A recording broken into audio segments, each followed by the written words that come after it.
En este trabajo práctico vamos a realizar la titulación potenciométrica de un ácido poliprótico, el ácido fosfórico, y calcularemos el valor de la constante de disociación del ácido en forma gráfica y analítica. El ácido que analizaremos, como dijimos recién, es el ácido fosfórico, y lo vamos a titular con una solución de hidróxido de sodio 0,1 normal, que ya fue valorada. Realizaremos la determinación del valor de pH luego del agregado de pequeños volúmenes de valorante y determinaremos la derivada primera y la derivada segunda, para determinar el volumen del punto final y las constantes de disociación del ácido. Acá pueden ver el electrodo combinado de pH. Fíjense que en la parte inferior se puede ver el bulbo de vidrio. Dentro del bulbo se encuentra una solución de concentración conocida de protones.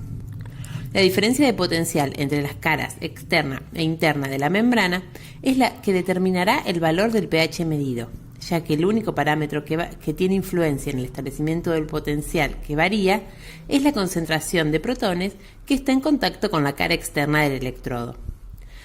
Más arriba se puede ver el electrodo de referencia interno, que está en contacto con una solución de concentración conocida de protones, y del otro lado el electrodo de referencia externo y el puente salino. Primero debemos sumergir el electrodo en agua de la canilla. Luego hay que encender el pHímetro y permitir su estabilización. Si utilizamos este electrodo para realizar solo una titulación potenciométrica, no es necesario calibrar el electrodo antes de realizar la determinación, dado que solo nos interesa conocer en qué volumen ocurre el mayor salto en los valores de potencial. Sin embargo, si queremos averiguar cuál es el valor de pH a cada punto, sí debemos realizar la calibración del electrodo de vidrio para poder corregir el error originado por el potencial de asimetría. Para poder calibrar el electrodo de pH, se procede de la siguiente manera. Primero, se lava el electrodo con abundante agua destilada.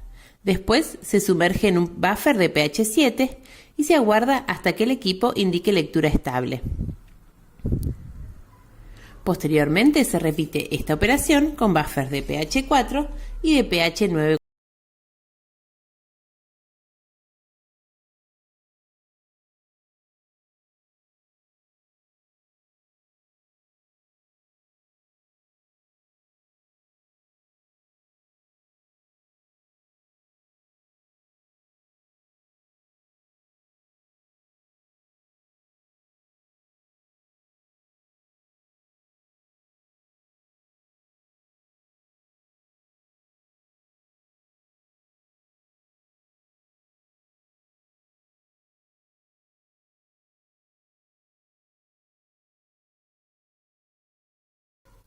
A continuación, vamos a realizar la titulación del ácido poliprótico.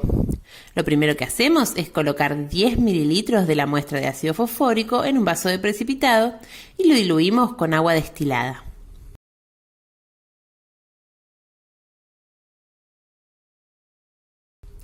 Ahora hay que introducir la barra agitadora y el electrodo en el vaso, ¿sí? Y hay que tener cuidado de que el bulbo inferior no toque las paredes ni el agitador, pero sí o sí debe estar sumergido el bulbo de vidrio y también el puente salino.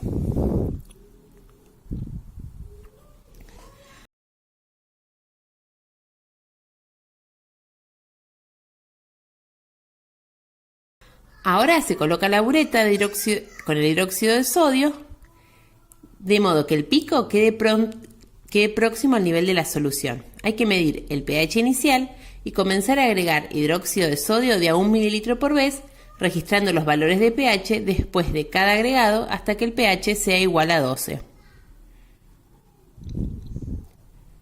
Y luego vamos a repetir la valoración, pero en este caso vamos a agregar volúmenes de 0,2 mililitros.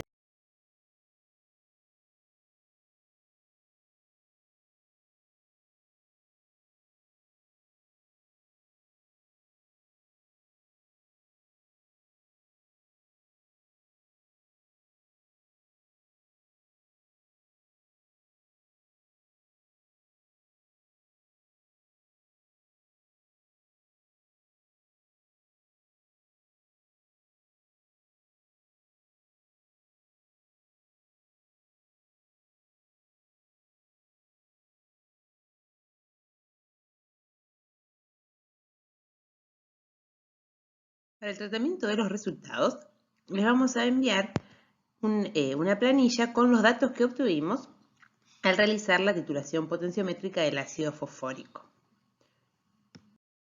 Con los datos que se obtuvieron experimentalmente y que se los vamos a enviar, ustedes deberán representar pH en función del volumen de solución agregado. También deberán calcular los valores de la derivada primera en la cercanía del punto de equivalencia, o sea, cuando se agregó 0,2 mililitros, y hay que representarlos en función de volumen más un medio del delta volumen. También deberán calcular los valores de la derivada segunda y representarlo en función del volumen agregado.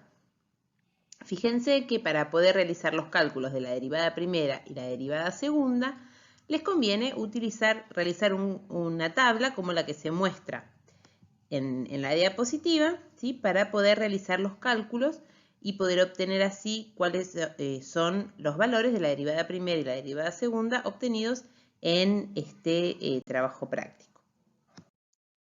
Después, con esos valores de la derivada primera y la derivada segunda, van a tener que determinar el volumen del punto final usando la representación gráfica.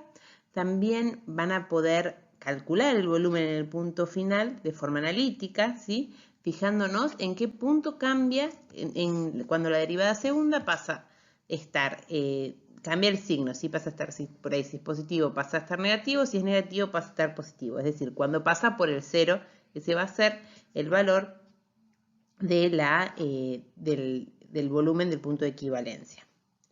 Con esos valores del de volumen del punto final, deberemos calcular la concentración molar de ácido fosfórico en la muestra.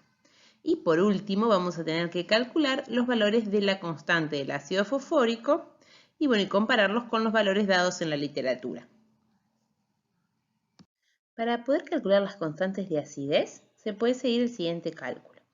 Hay que tener en cuenta que estos cálculos son solamente válidos para soluciones acuosas de ácido fosfórico como único soluto, ¿sí? Si se tratara de una mezcla, habría que modificar las expresiones matemáticas para poder adaptarlas a la composición de la solución que estamos titulando.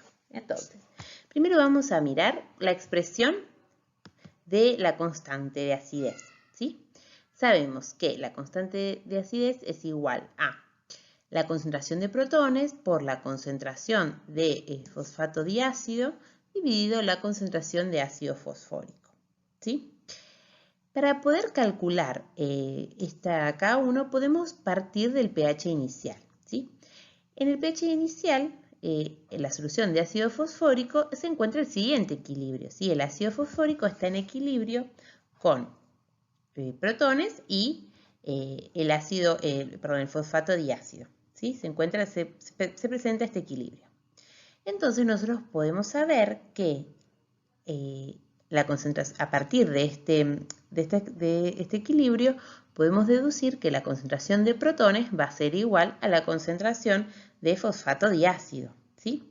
Entonces, si nosotros conocemos el pH, nosotros vamos a conocer cuál es la concentración de protones y vamos a conocer cuál es la concentración de fosfato diácido. Entonces, estos valores ya los podríamos ir llenando en la ecuación.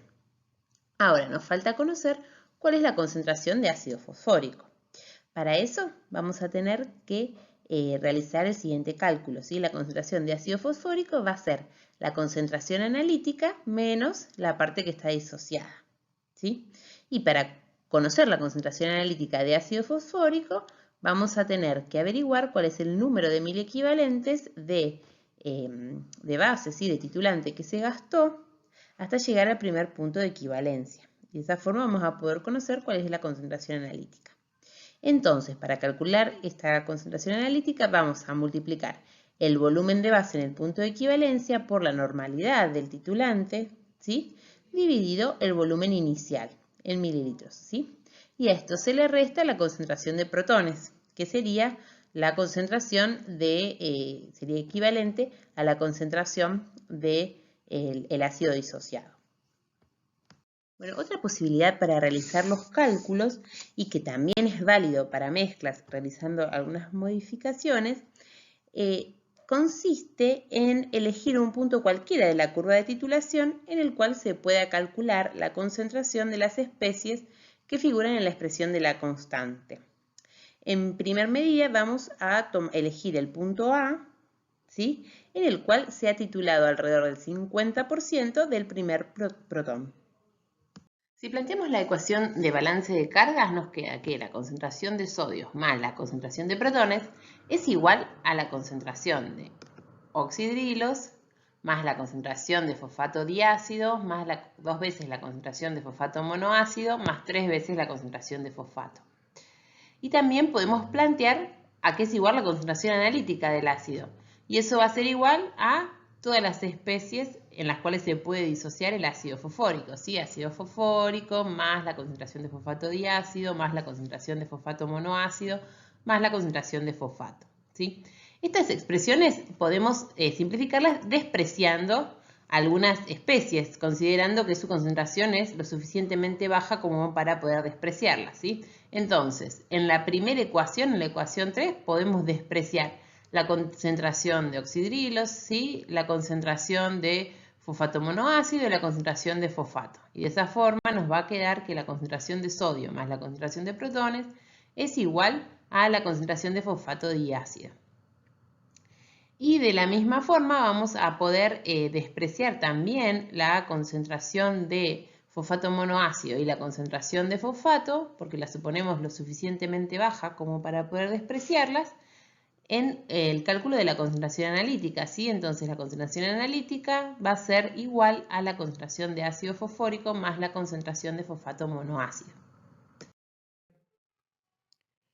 De la constante 1 de la K1 podemos deducir que la concentración de fosfato diácido va a ser igual a la K1 por la concentración de ácido fosfórico dividido la concentración de protones. Y de la expresión en la cual obteníamos la relación de lo que era la concentración analítica, vamos a saber que la concentración de ácido fosfórico es igual a la concentración analítica menos la concentración de fosfato diácido. Entonces, si combinamos estas dos ecuaciones, vamos a obtener esta ecuación. Bueno, entonces la concentración de fosfato diácido va a ser igual a la K1 por la concentración de ácido fosfórico. ¿Pero qué es la concentración de ácido fosfórico? Es lo que tenemos acá expresado en esta ecuación número 6, ¿sí? Bueno, sería la concentración analítica menos la concentración de fosfato diácido. Todo eso dividido la concentración de protones. Entonces, si hacemos la distributiva de la K1, ¿sí?, nos va a quedar esta expresión. ¿Está bien? Y ahora podemos pasar multiplicando la concentración de protones, ácido fosfórico, y K1 por la concentración de fosfato diácido puede pasar restando, ¿sí?